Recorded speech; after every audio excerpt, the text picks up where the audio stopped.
My name is Andrew Stotts, and I want to welcome you to this final presentation of the Valuation Masterclass Bootcamp. One of our graduating students, James, is going to be presenting his report and valuation on Daimler. I'm really excited to learn about this. Earlier, we just learned about the other company, Volvo, for trucks, and now we're going to learn a little bit about Daimler. So I think we're ready to go. Make sure if you've got questions, feel free to type them in the chat, and I'll make sure that we get them to him. All right, let's bring James on. Hi, hello, Sir Andrew. James, how are you doing? Yeah, I'm doing very well, but I'm nervous, but there's no going back now, isn't it? Exactly. You've gone too far. Yes. How many hours you think you've worked for the whole valuation masterclass boot camp? I think I'm always working 12 hours a day. Yeah.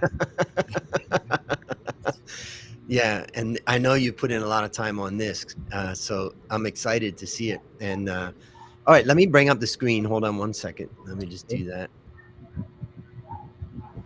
Awesome. And just go up and down again just to double check. Right. Perfect. Yep, we are ready. So I'm ready. I think you're ready. So I'm going to exit here in just a second. And when I do, then you just take it away. Okay. Okay. All right. I'm going to exit now. Thank you, Sir Andrew. Hello, everyone. I'm James Bermas, and I initiate coverage on Daimler, made up with a buyer recommendation, and my DCF valuation gives a target price of 40 euros per share, which is a 20% upside. The highlights are the following: expected short-term capex rise to support its shift from diesel trucks. Daimler's bet on autonomous trucks will likely pay off despite the short-term cost. Inflation, supply cost, and inadequate charging infrastructures,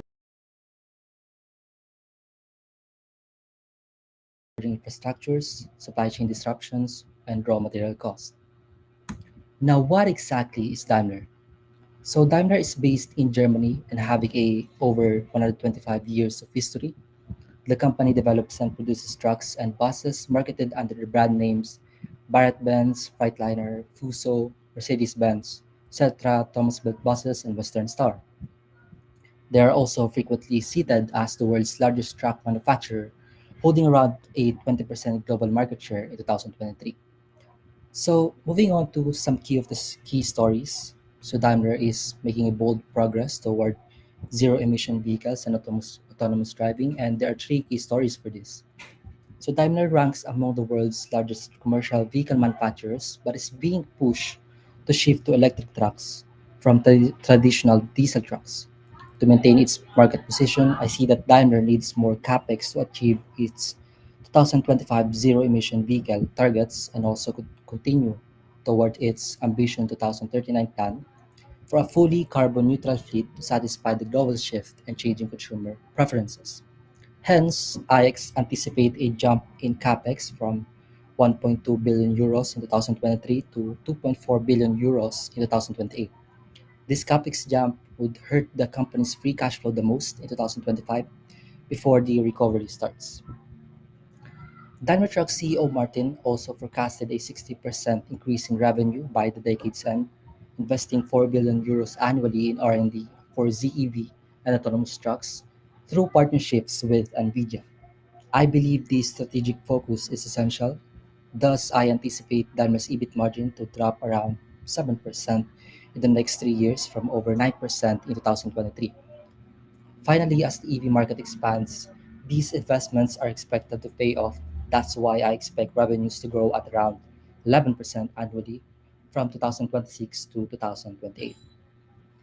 Rising inflation, supplier costs, and raw material prices are the factors that threaten the profitability. Additionally, a McKinsey report indicates that inadequate public charging infrastructure is causing EV owners to consider switching back to ICE vehicles. Hence, I expect some short term declines in the company's free cash flow, especially due to infrastructure and R&D investments, with potential growth from 2026 onward as autonomous and EV projects matures. So now let's take a look at the industry as a whole. So now they still remain strong despite the unpredictable economy, and they are now adapting to energy transition. And the global truck market is projected to grow 9% annually until 2032. And this is driven by booming e-commerce, infrastructure projects, and industrial expansion. If we take a look at the bar graph on the right corner, these are the leading players in the market, and you can see here that Daimler leads the market globally. Geographically speaking, on the pie graph on the bottom, in the global truck market, North America leads in market size. Some of the threat of substitutes are air freight, which remains strong this year due to e-commerce demand, while rail freight, BNSF for instance, is 3 times more fuel efficient than trucking is. Bargaining power of customers is high, while suppliers hold only moderate power. Increase in fuel prices can restrain market growth during the forecasted period. The global driver shortage, predicting that it will double in the next 5 years. Experts believe that inadequate truck parking is one reason why truckers have left the industry that has exacerbated the global supply chain issues. So, addressing these factors is crucial. It's essential for the growth of the industry. Looking at the quarterly data, the company saw an 8% year-on-year decrease in gross profit and a decrease in net profit of 19% year-on-year. The company also saw a big drop in EBIT margin in the second quarter. On the other hand, these are the latest news for Daimler. So, Daimler is collaborating on a joint venture with Volvo Group to create a software defined vehicle platform. So, that is mainly for autonomous driving. Secondly, Daimler receives a buy rating from JP Morgan, targeting 56 euros. Jefferies advising its customers to buy the stock, and Deutsche Bank recommending it as attractive. Thirdly, on October 1st, they announced that Karen Radstrom take over as the CEO. And fourthly, Accelera by Cummins, Daimler, and Packard are leading efforts toward zero-emission technology in line with Paris Agreement. Now let's take a look at what analysts are saying. Over 85% of the analysts have reckoned either a strong buy or buy for Daimler, while three analysts are recommending a hold. The mean target price indicates a 41% upside. Consensus expects a drop in revenues by 5% this year but recover strongly going forward. Gross and EBIT margins are expected to experience some slight of improvements starting from in 2026, and net margin improving from 6.2% in 2024 to 7.2% in 2026. Now let's break down the revenue of Daimler. Trucks North America is the leading heavy-duty truck manufacturer in North America, contributing 42% of the company's total revenue. Mercedes-Benz is the top-selling truck brand in the 30 European countries, contributing 39% of the company's global revenue. Daimler Buses, which accounts for 8%, is a full-range supplier of buses and bus chassis. Truck Asia contributes 30% of the company's revenue. Financial services represents 4% and supports the sales of groups truck and bus brands through leasing, financing packages, as well as insurance and rental solutions. For a deeper analysis, let's take a look at the FBMR. Overall, Daimler ranks neutral and appears slightly unattractive relative to 240 non-financial companies in Germany. Fundamentals rank in the top 50% in Germany. Valuation overvalued, particularly with its high PE relative to the benchmark. Momentum Daimler ranked best relative to peers. And risk, the balance sheet is risk is high due to the high net debt to equity. Now let's explore the world-class benchmarking. Profitable growth improved from 9 to 5 by 2022. Profitability ranked 4 in the past 12 months. Growth, however, dropped from a strong 1 to 4 in the past 12 months. Asset efficiency remains stable. Expense control significantly improved from 9 to 4 in the past 12 months, thus becoming one of the main drivers of the profitable growth trend. Revenue growth is fluctuated, constantly declining to rank 7 in the past 12 months. Expense direction improved from 9 to a strong 2 by 2021, and then dropped from 4 in the past 12 months. In the profit and loss statement, let's take a look at the EBIT. It is increasing. The balance sheet, let's take a look at the net fixed assets. It is also increasing. Liabilities and equity, let's take a look at the book value per share. It is also increasing in line with the actual numbers. The cash flow statement, let's take a look at the capital expenditures. It is quite stable. The ratios, let's take a look at the cash conversion cycle. In the recent quarters, they take too long to collect their cash, but I expect it to stabilize in my forecast. The gross profit margin, quite stable. EBIT margin, it is also fluctuating in the recent quarters, but I expect it to stabilize between 7% on my forecast. Return on equity, it is fluctuating in the recent quarters also, but I expect it to stabilize between 11 to 12%. The free cash flow data, let's take a look at the cash NOPAT. It is also increasing until the fade period. Now, on the PE to growth multiple, Daimler trades at a discount compared to the industrial sectors with a lower PE ratio, making it appear cheaper on a PE basis. However, I expect EPS to increase by 90%. As a result, Daimler appears undervalued on a PEG ratio basis compared to its sector domestically and globally. On a PB to ROE multiple, Daimler looks cheaper compared to the industrial sector, so I forecast its return on equity to be around 12% in 2025. However, the low PB makes the company look undervalued relative to its peers in Germany, Asia, and the world when using the PB to ROE multiple. Now let's go over on my target price and valuation I use to assess Daimler. So I assume a risk-free rate of 2% and a market equity risk premium for the German market of 7%.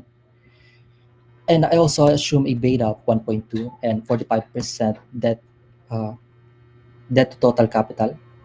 This results in a WACC and a discount rate of 6.7%, and I use a very low terminal growth rate of 2% and a free cash flow to the firm to value Daimler. Now, on my sensitivity analysis, in my base case scenario, I assume a GP margin growth to almost 21%, leading to a value of 39, I mean, almost 40 euros per share. On the optimistic case, it is assumed to be almost 23%, leading to a value of 51 euros per share. Conversely, on the pessimistic case, it is assumed to be 18, almost 19%, leading to a value of almost 28 euros per share. Now, of course, with any investments, there are risks. But the main risk of Daimler is the lack of charging facilities. They are ready to go electric, but their e-trucks will not sell without massive investments in charging infrastructure. To meet the EU's targets, the share of emission-free heavy trucks should rise to 40% of new sales by 2030 from below 2% today, according to a study by McKinsey. Limited availability of batteries caused by natural disasters, wars, or component shortages could result in production delays, unfulfilled orders, and possible decline of market share. On the key raw materials such as lithium, cobalt, and nickel, fluctuation in the prices of these materials can lead to higher production costs. Volatility due to the increased demand, supply chain disruptions, and wars in major mining countries like Russia and Ukraine directly affect the cost of batteries. So, in summary, I initiate a buy recommendation for Daimler with a target price of 40 euros per share, which is a 20% upside. And Daimler's big bet is on its way to succeed. Thank you. Excellent. All right, let's go through some questions. You've got some good ones. So the first one I'm going to go to is Kamel says Daimler shows improving expense direction. So why do you forecast profit margins to fall? Like you seem to be conservative on your profit margin assumption. Yes, so I expect the profit margin to decrease because there's R&D investments going on with Daimler. They are making a R&D investments on uh, ZEV and autonomous trucks. So yeah, it takes a lot of cash to invest on those investments, and they are also investing on charging facilities, which could also decrease the profit margin. Okay. And Ashwin says, isn't your weighted average cost of capital too low, especially when Uh, considering the high level of debt? Tell us more about your thinking. Maybe you can go to that slide too. okay, No, no, no. That down, down. Keep going down. okay, this This one. one, yeah. Yeah, particularly keeping in mind that high level of debt that they've got. Yes, so it's probably because of low cost of debt and low cost of equity, and also they maintaining stable earnings and are often seen as less risky, which can lower the required return for investors. And what did you say was the dividend payout ratio? Dividend payout ratio. Um, uh, I forgot Hmm. payout ratio. Let's go back to the cash flow statement. Go up above. And it looks like the company wasn't paying dividends, and then now it started right here. You can Yes. see the 1 billion euros. It looks like dividend paid in 2023, and then that's going to go up to 2.2 billion. Uh, Yes. uh, and let's say profit, as you can see at the top, net income is 3,776. So it's about a 30% or so, let's say, dividend payout ratio, maybe even 25. It's interesting. Go back to the valuation page.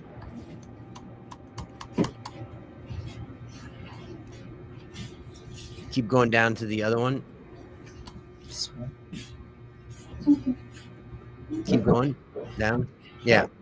What's interesting is that the DDM valuation is coming up Mm. almost in line with free cash flow, and that's even with the weighted average cost of capital being quite low. Let's go through some other questions. So, Can you go to the equity section of the financial statements?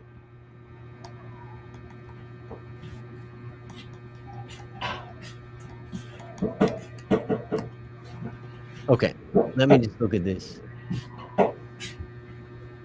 So it doesn't look like there's share buybacks happening. So it's not like their equity is low because of that.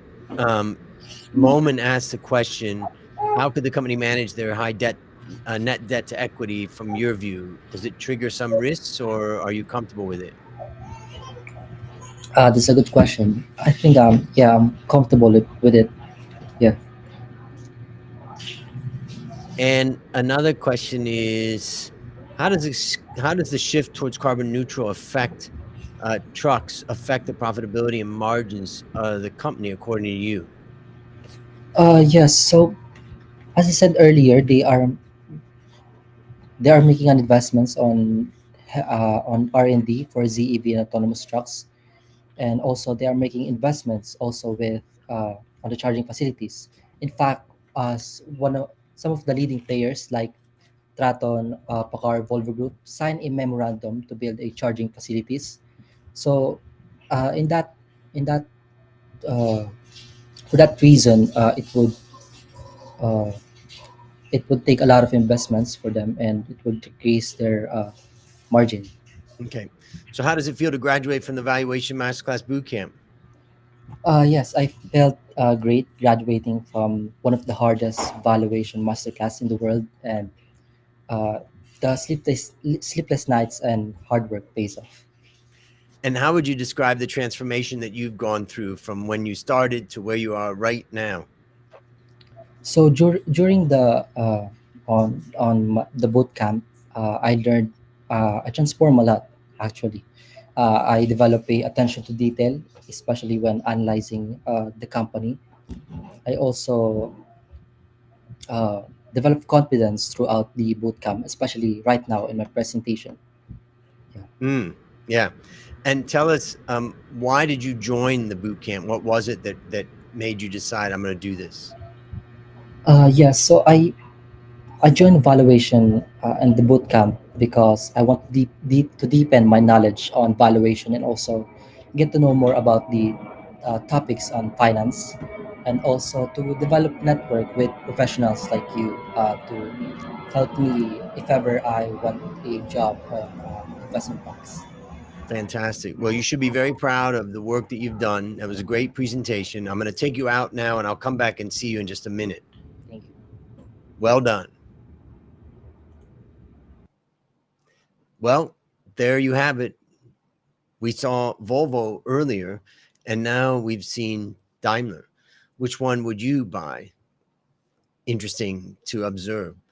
Uh, James has really put in a lot of time in the Valuation Masterclass Bootcamp, and it shows. He's done a great job in his presentation. If you want to build a competitive advantage in company valuation like James has, then why not join us at valuationmasterclass.com. My name is Andrew Stotz, and I'll see you there.